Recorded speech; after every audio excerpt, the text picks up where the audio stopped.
என்னோட சேனல்ல நெறைய திருமணமான பெண்கள் வந்து பார்க்குறாங்க. நீங்களும் திருமணம் ஆனவங்க தான். இப்ப திருமணம் ஆயிட்ட பிறகு ஒரு ஃபுல் டைம் ஹஸ்பண்டா இருந்தாலும் கூட படிக்கிறதுக்கான நேரங்கள் குறைவாக தான் கிடைக்கும் இல்லையா உங்களுக்கு? நீங்க ம். படிக்கிறதுக்கு எந்த மாரி நேரத்த உருவாக்கிக்கிட்டீங்க? அத பத்தி சொல்லுங்க. எந்தெந்த நேரங்கள்லாம் நீங்க படிப்பதற்காக பயன்படுத்துனீங்க? நான் வந்து எனக்கு வந்து எல்லா நேரமும் நான் படிக்கிற டைம் தான். எனக்கு தான் ஃபர்ஸ்ட்டு ப்ரியாரிட்டி குடுப்பேன். பேபி இருக்காங்க. அவங்கள வந்து அவங்களோட ஸ்லீப் டைம் வந்து நான் ஒரு ப்ளஸ்ஸா வச்சு அத யூஸ் பண்ணிப்பேன்.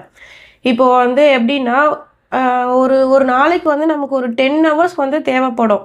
அந்த 10 ஹவர்ஸ் நம்ம எப்படி வந்து மேனேஜ் பண்றது அப்படின்னா, நான் ஒரு மார்னிங் ஒரு 5:00 எழுந்திரிச்சோன்னா, ஒரு 7, 7:30 வரைக்கும் அந்த 2 1/2 ஹவர்ஸ்ல மேக்ஸோ, தமிழோ ஃப்ரெஷ்ஷா நமக்கு புதுசா எது படிக்க முடியுமோ, அந்த மாரி அந்த 2 1/2 ஹவர்ஸ் எனக்கு கெடைச்சிரும். அதுக்கப்புறம் வந்து பேபி அவங்க வந்து ஒரு 10 to 12 வந்து ஒரு 2 ஹவர்ஸ் மார்னிங் மார்னிங் ஒரு நேப் எடுப்பாங்க. ஈவினிங் ஒரு நேப் எடுப்பாங்க. ஸோ, அதுல வந்து உனக்கு ஒரு 6 ஹவர்ஸ் கெடைக்கும். ஸோ, அதுல வந்து நான் என்ன பண்ணணுமோ அத படிச்சுருவேன்.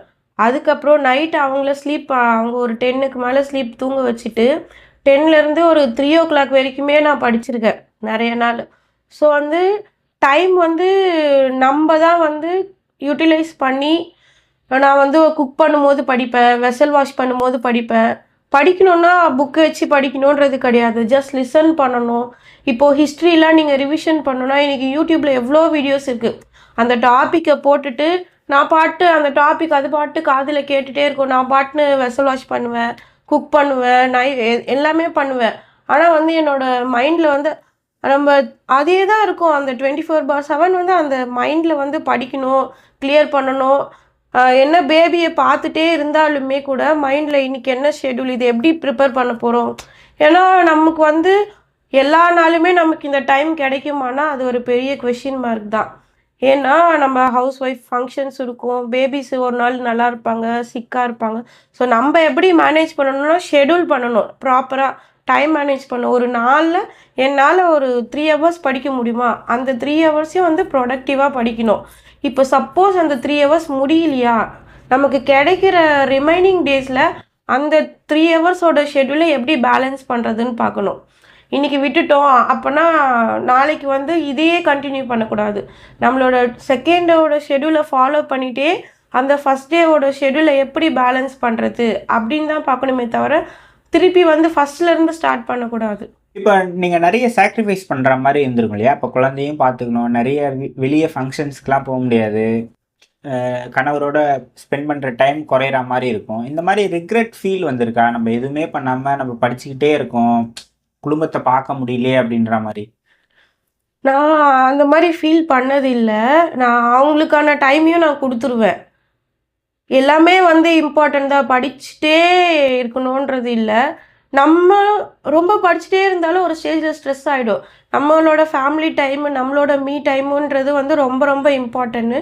எல்லாத்துக்குமே ஒரு ஈக்குவலா டைம் மேனேஜ் பண்ணுங்க. உங்க பேபிக்கு நீங்க தேவைப்படும். உங்க ஹஸ்பண்ட்க்கு நம்ம தேவைப்படுவோம். நமக்கே சில டைம் வந்து ஃப்ரீயா இருக்கணும் அப்டின்ட்டு வந்து நெனைப்போம். ஆனா நான் இந்த ஒரு என்டையர் ஜர்னில இந்த டிஎன்பிஎஸ்சி வந்து வேஸ்ட்டு, டைம் வேஸ்ட்டு அப்படின்னு ஒரே ஒரு நாள் கூட நெனச்சதில்ல. இது நம்பளோட ட்ரீமு. நான் என்ன மட்டுமே நம்பி, என் படிப்ப மட்டுமே நம்பி என்டர் ஆன ஒரு ஃபீல்டு.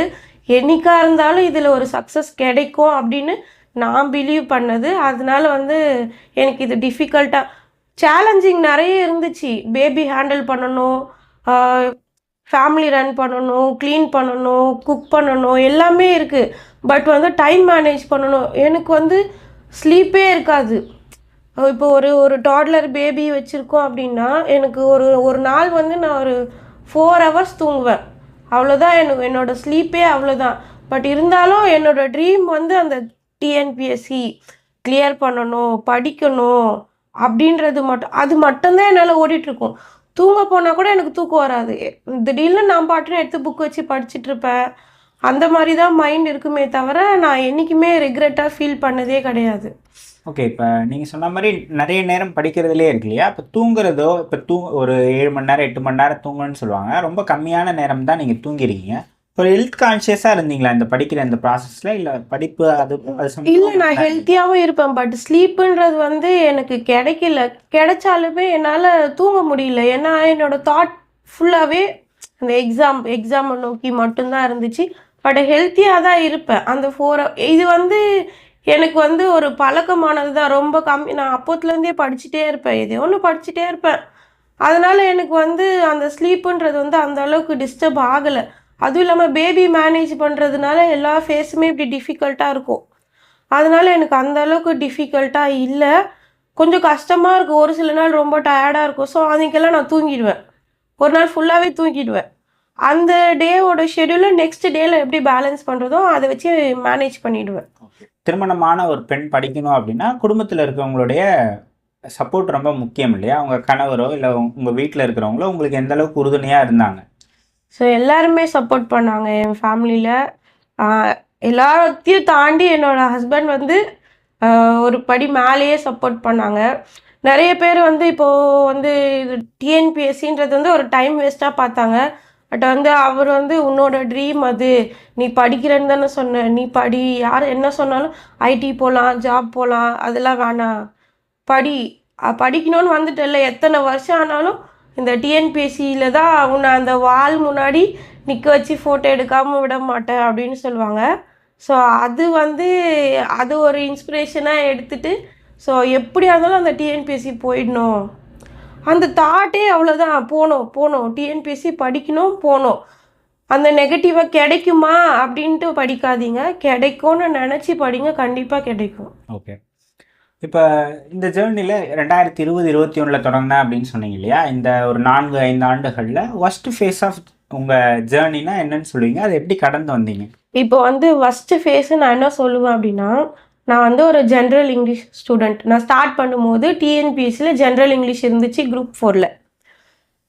நான் வந்து இப்போது ஜூனில் நோட்டிஃபிகேஷன், பிப்ரவரியில் நோட்டிஃபிகேஷன் வரப்போகுது அப்படின்னா நான் டிசம்பர் வரைக்கும் படிச்சுட்டேன். ஜென்ரல் இங்கிலீஷில் வந்து ஃபுல்லாக தரவாயிட்ட எல்லா கொஷின் போட்டு 90க்கு மேலே எடுக்கிற மாதிரி படிச்சுட்டேன். ஸோ அப்போ வந்து ஒரு நோட்டிஃபிகேஷன் வருது, குரூப் 4ல் வந்து ஜென்ரல் இங்கிலீஷே ரிமூவ் பண்ணிட்டோம், ஒன்லி தமிழ் அப்படின்ட்டு. இப்போ எனக்கு வந்து அது ஒரு ஒரு நைட்மேர் மாதிரி இருந்துச்சு. நம்ம என்னடா நம்ம ட்ரீம் வந்து இப்படி படிக்கிறோம், திடீர்னு ஜென்ரல் இங்கிலீஷே இல்லைன்னு சொல்லிட்டாங்க. அப்படி நான் வந்து லைப்ரரியில் தான் படிப்பேன்.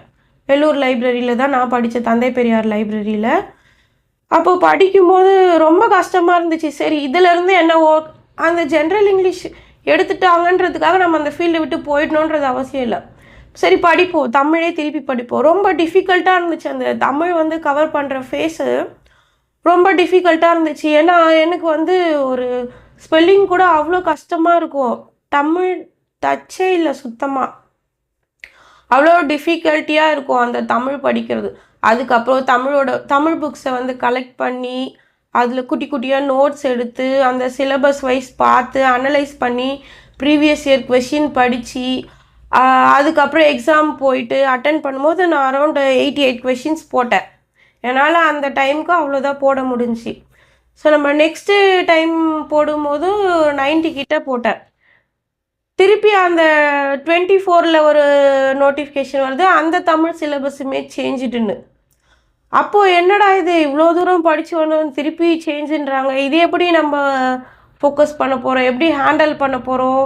சரி, திருப்பி படிப்போம், படிக்கிறது தானே அப்படின்னு சொல்லிட்டு திருப்பி அந்த சிலபஸை அனலைஸ் பண்ணி திருப்பி வந்து ஸ்கூல் புக்ஸில் அந்த சிலபஸில் எங்கே கவர் ஆகுது, இந்த சிலபஸ்க்கு என்ன இம்பார்ட்டன்ட் கொடுக்கணும், கிராமர் போய் தெரியலையா போய் யார்ட்டையா கற்றுட்டு இந்த பிரித்து எழுதுக, புணர்ச்சி எல்லாமே ரொம்ப டிஃபிகல்ட்டாக இருந்துச்சு.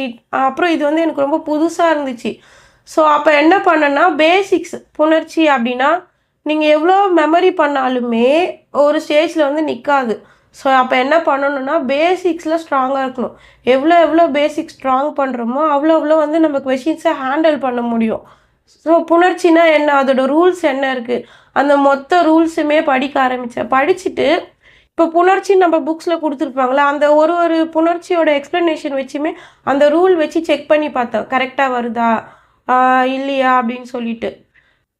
ஸோ இந்த ப்ராசஸ் எல்லாமே அவ்வளோ எனக்கு ஒரு சேலஞ்சிங்காகவும் ஒஸ்ட்டாகவுமே இருந்துச்சு. ஸோ எதுவுமே கஷ்டமாக இருக்குது அப்படின்ட்டு விட்டுட்டு போயிடக்கூடாது. இதுக்கு மேலே சிலபஸ் சேஞ்ச் ஆனாலும் எது சேஞ்ச் ஆனாலும் நம்மளோட மெயின் மோட்டிவ் வந்து என்ன அப்படின்னா படிக்கணும். படித்தா மட்டும்தான் இதை கிளியர் பண்ண முடியும். சிலபஸ் சேஞ்ச் பண்ணிட்டாங்க நான் படிக்க மாட்டேன்னு சொல்லக்கூடாது. இந்த ஃபீல்டுக்குள்ளே நம்ம என்டர் ஆகிட்டோம். எது நடந்தாலுமே அதை சேலஞ்ச் பண்ணி அடுத்த ஸ்டேஜுக்கு நம்ம கொண்டு வரோம் அப்படின்றத மட்டும்தான் பார்க்கணும். ஏதாச்சும் சேஞ்ச் பண்ணுறாங்க இது பண்ணுறாங்கன்னா கற்றுக்கலாம், படிக்கலாம், புதுசாக படிக்கலாம், ஒன்றுமே பிரச்சனை இல்லை. படிக்கிறது என்றைக்குமே வேஸ்ட் ஆகுது. அப்போ நான் பழசெல்லாம் படித்தேன் அது வேஸ்ட்னா அது வேஸ்ட்டு கிடையாது. அதை எப்படி அப்ளை பண்ணி இந்த புதுசையும் படித்து பழசையும் ஞாபகம் வச்சு அந்த எக்ஸாமில் வந்து ஹேண்டில் பண்ணணும் அப்படின்றது தான் ஒரு கீ. ஓகே.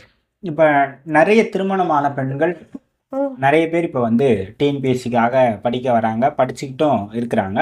அவங்களுக்கு என்ன சஜஷன் சொல்லுவீங்க? இந்த மாதிரி நேரத்தை உருவாக்கி படிங்க அப்படின்னா என்ன சஜஷன் அவங்களுக்கு சொல்லுவீங்க? நான் வந்து என்ன சொல்லுவேன் அப்படின்னா, நம்மளோட ட்ரீமுக்காக நம்ம மட்டும்தான் கஷ்டப்படணும். யாரும் வந்து நம்மள படி உனக்கு டைம் கொடுக்க மாட்டாங்க. நம்ம யாருமே நமக்கு டைம் கொடுக்க மாட்டாங்க. நம்மளோட டைமை நம்ம தான் க்ரியேட் பண்ணணும், நம்ம தான் படிக்கணும்.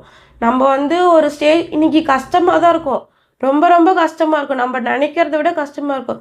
பட் அந்த 4 இயர்ஸ் ஆஃப் ஜேர்னியில் இந்த அச்சீவ்மெண்ட்டுன்ற ஒரு ஸ்டேஜ் வரும்போது அந்த 4 இயர்ஸுமே மறந்துடும், அந்த பெயின் எல்லாமே மறந்துடும். ஸோ அதனால் என்றைக்குமே ஆப்பர்ச்சுனிட்டியை வந்து நம்ம தான் க்ரியேட் பண்ணிக்கணும். ஓகேவா? அதனால யாராச்சும் நம்மளை படிக்க சொல்லுவாங்க, இப்போ நமக்கு ஒரு ரிசோர்ஸ் தேவைன்னா கூட நம்ம தான் தேடி போகணும். நமக்கு புக்கு கொடுப்பாங்க, படிக்க சொல்லுவாங்க அப்படின்ட்டு நம்ம யாரையுமே டிபெண்ட் பண்ணியிருக்கக்கூடாது. நிறைய லைப்ரரி உங்களால் முடிஞ்ச அளவுக்கு படிக்கிற இடத்த வந்து ரொம்ப பீஸ்ஃபுல்லாகவும் காமாகவும் வச்சுக்க ட்ரை பண்ணுங்கள்.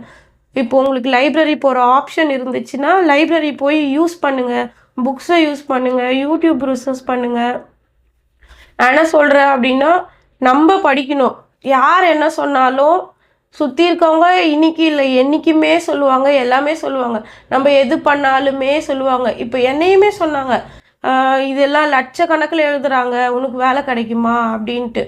ஸோ லட்சக்கணக்கில் எழுதுறதுலையும் நான் செலக்ட் ஆகி இன்னைக்கு வந்து நான் வந்து இந்த குரூப் 4ல் போஸ்டிங் எடுத்திருக்கேன்னா, நான் வந்து என்னை மட்டுமே நம்பி என்னோடய படிப்பை நம்பி நான் இந்த ஃபீல்டில் இருந்து எவ்வளோ சேலஞ்சிங் இருந்தாலும் அதை நான் ஃபேஸ் பண்ணி இதுக்குள்ளே வந்திருக்கேன். அதனால சேலஞ்சாக இருந்தாலும் அதை அக்செப்ட் பண்ணி அதை ஃபேஸ் பண்ணுங்கள். ஃபேஸ் பண்ணால் கண்டிப்பாக சக்ஸஸ் பண்ணலாம்.